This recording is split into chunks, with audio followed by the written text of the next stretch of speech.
Come on, boys, keep it moving. That's right, pack it up. Whoa, what do you mean pack it up? We're just getting started. You didn't get word from corporate? Rylee said shut it all down. Shut it down? Why would we do that? Yeah, apparently Bungie went all out this time, full on showed the world their butthole with the Witch Queen campaign, and it was absolutely banging. Told us to pack it all up. Almost every division is being shut down. Every division? Dear God, even the games journalist division. Are they gonna be alright? They're gonna be alright making it out of the building? Themselves? So hard. Damn you, Blackburn. You think you've bested me? Me? Just you wait until I come up with some arbitrary, unwarranted reason to complain about the state of the game for clicks on the internet. It's the perfect plan. Then we'll see. Then we'll see who's laughing. This is gonna kill me. The meme ain't worth it. You absolute fools. Papa Ryu pulled the old bait and switch on you and you fell straight for it. Yugi, I place clickbait face down and end my turn. It's been a while since I've posted any of my regular style of videos, but before we start talking about what I actually think about the Witch Queen, I think it's time to bring up the elephant in the room. In one of my previous videos, I said this. Now in narratives, Destiny has never been good when it comes to narratives. They've always told a story that was very bare and never had too much emotional attachment. Most of the best parts of the game came from the mystery that was in it, and the last time we actually did have that emotional investment was when Cade got. R.I.P. Bowing my head. So when I heard this line from James Sy, I almost died of laughter. If you like games with standalone campaigns like Doom, Titanfall 2, God of War, and Halo, then the Witch Queen is for you. You gotta be out of your damn mind. Now if they manage to pull it off, and by the end of the campaign, I've got no clean boxers left, I'll admit, I will commit seppuku live. Witch Queen's story mode is not only the best piece of Destiny content Bungie has ever created, but it is easily in the top 5 of just games and products Bungie has ever created. Oh shit. Now, while I'm not gonna commit a Japanese death ritual because reasons, the campaign was good. I'll save that for 10,000 subscribers. But with that out of the way, let's get into what I think about the Legendary campaign. So starting this off, I want to talk about the difficulty of the Legendary campaign. The difficulty was the perfect challenge as you leveled up your gear. Now I get it, some people don't enjoy the challenge or like to face it, and every time Bungie introduces something like this into the game, there's always the people on Destiny the game complaining about how Bungie is giving preferential treatment to players who actually rise to the occasion and get better gear than the people who can. So I appreciate that they finally brought back the ages-old difficulty selection into a new expansion. I mean, we had this shit all the way back in Halo CE to separate the Weenie Hut Juniors gamers from the Chad haven't seen the sun in 3 years, spend 60 turbo hours grinding for the chance at a single legendary Destiny players like myself. Now normally difficulty just entails having the same enemies with a larger health pool. It's something that I've seen in hundreds of games, hundreds of different times, but Bungie went out of their way to do something completely different. They added enemy density and scaling dependent on the amount of players that you had, meaning the more Guardians that took on the challenge would face a harder challenge, but it would still be a well-balanced, manageable one that having the player advantage on your side didn't negate. Almost 90% of the times I died, I knew it was because I slipped up. Never once did I feel like I was Halo 2 Sniper Jackal, and that slip-up would cause this odd snowball effect that would either cause the whole team to slip up or waste 90% of their lives resurrecting my ass, and vice versa for my other teammates. I'm used to in Destiny there being so few enemies, and usually having an arsenal so vast that I could have stopped the Russian invasion in Ukraine, that most of the time I kill everything or another member of my fire team kills everything before there's even a chance to fight. In this campaign though, I was getting hit from all sides with a legion of enemies. It really helped to sell the idea that this was one brave fire team taking on an enemy of impossible odds. The best part about this to me is that feeling of being on the ropes that I have mentioned for so long in my videos displayed only through gameplay. The campaign does lose its luster in this regard once you're a higher level, but while leveling and going through it, it felt like it was custom tailored to that sort of thing for the first experience. One gripe I have with the difficulty though is that the Hive Guardians really weren't that challenging, but I chalked that up to the enemy AI. Most of the time it felt like I was fighting a Skyrim dragon where I would just hide behind a wall, pop out, shoot them, and then pop back in when there was a super floating towards my cranium. Now there's a lot of things that work really well inside of the gameplay, and everything great that I just mentioned only comes from the difficulty. The levels were appropriately long, not the simple grab thing and then you're done. I felt like I actually had a mission to do, and it took me at least 10 to 30 minutes per mission to complete. The perfect length, if you ask me. If I can complete your main story mission in 5 minutes and not feel anything like I did in the previous Destiny missions, then there is something terribly wrong with your campaign. All in all though, it was very well done to me and I cannot wait to see what comes next. This is something that I didn't expect. The Bungie art machine is known for using that color wheel to the best of their abilities, basically making your eyes bleed from the glory you behold at any given point in time. This time again, it is no surprise that they turned out one of the most beautiful sights for your eyes. God damn, that color wheel use is hot! But one thing I personally find Bungie lacking in, usually, is the environments. Normally they're pretty bland and rather straightforward, unless you're playing in a dungeon or a raid. Which even then they're kinda straightforward, but the path forward is usually not very clear.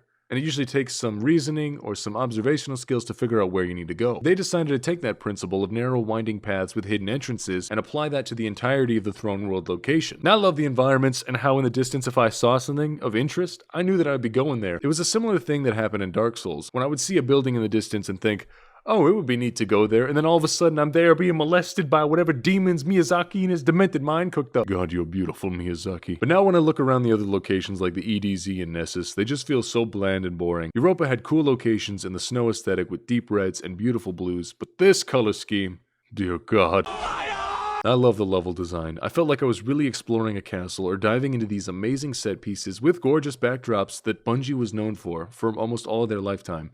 It's great to see this return to form. For all the years I've complained about Destiny, this environmental and artistic design and this single DLC reminded me of the things I love so much about the universe that Bungie had created with Destiny.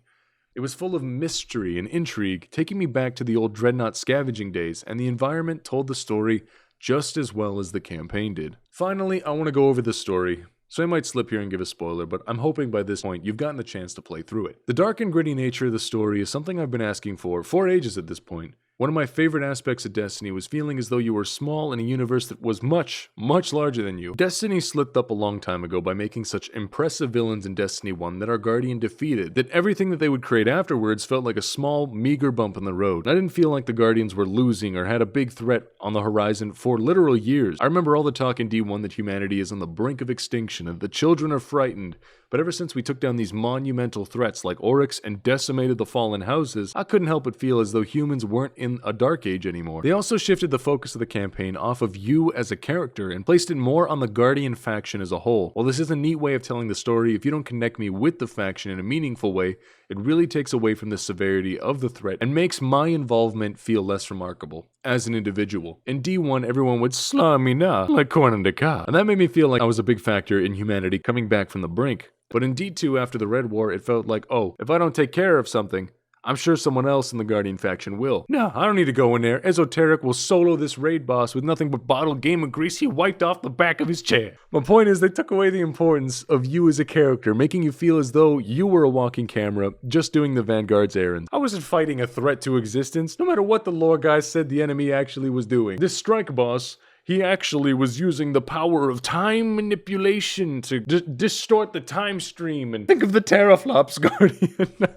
I don't know. But you can't tell me that killing this strike boss was not the equivalent of buying Zavala milk from the store at this point. Now in this campaign though, they shifted the focus back onto you, and since Savathun was such a big villain, they made it so you did feel as though you were on the ropes. This goes beyond just the campaign though. I was playing Season of the Risen, and when I got to the Mercy cutscene with Saladin, I almost shit my pants because of how dark and gritty the story was at that point. That was the first time in ages I got something from Saladas that wasn't just some sort of rhetoric.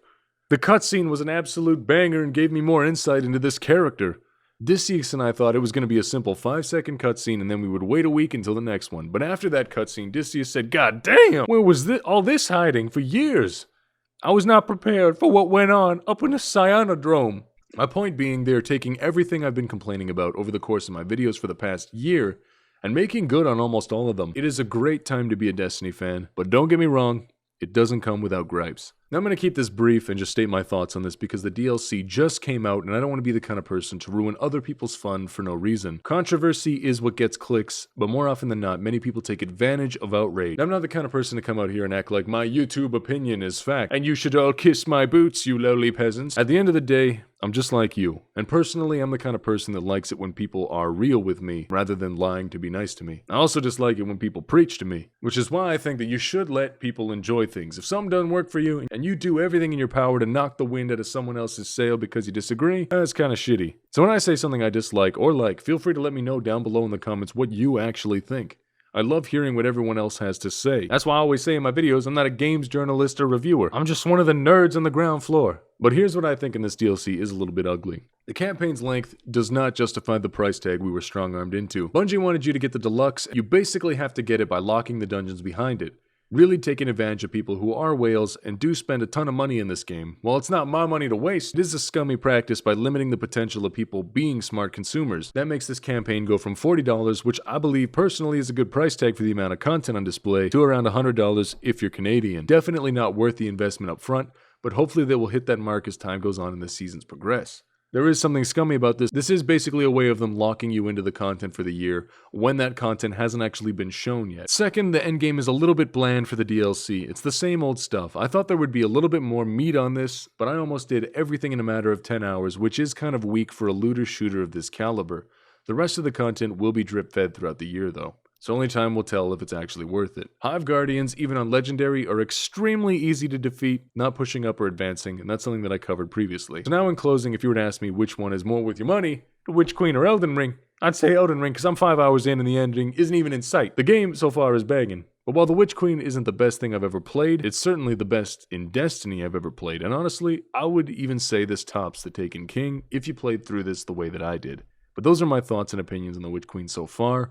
There's still more to do and still more coming in the coming weeks, so I'll keep you posted if anything changes in the future. But so far, that's what I think. So I've been Rylee, thank you for watching, and I'll catch you in the next one.